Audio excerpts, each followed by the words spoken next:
দেৰগাঁও যি পথ দুৰ্ঘটনা হ'ল, পথ দুৰ্ঘটনাৰ গোটেইকেইটি পৰিয়াললৈ আমাৰ ৰাষ্ট্ৰীয় স্বয়ংসেৱক সংঘৰ ফালৰ পৰা শোক প্ৰকাশ কৰিছোঁ, যাতে ভৱিষ্যতে অনাগত দিনত এনেকুৱা যাতে আৰু ঘটনা নহয়, আমি তাৰে ভগৱানৰ ঈশ্বৰৰ ওচৰত প্ৰাৰ্থনা জনাইছোঁ।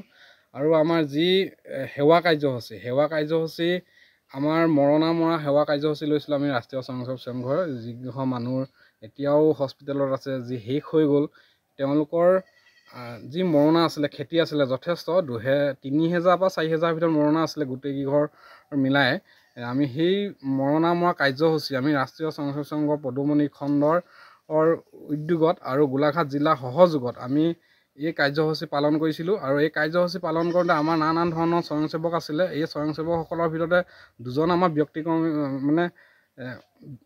অলপ ব্যক্তিক্ৰমী স্বয়ংসেৱক আছিলে, যি দুজন ফিজিকেল হেণ্ডিকেপ আছিলে। এজনৰ হাত নাই, আপোনালোকে ভিডিঅ' চালে দেখিব, আৰু এজনৰ আপোনাৰ সম্পূৰ্ণ দেহাৰ আপোনাৰ 50% চাৰ্টিফিকেট পোৱা ফিজিকেল হেণ্ডিকেপ। তেওঁলোকো আশা কৰি আমাৰ লগতে আমাৰ এটা কথা আছে, সূচনা আই সূচনা বান, সূচনাটো অহাৰ লগে লগে শুনিলে আৰু সকলো গ'ল।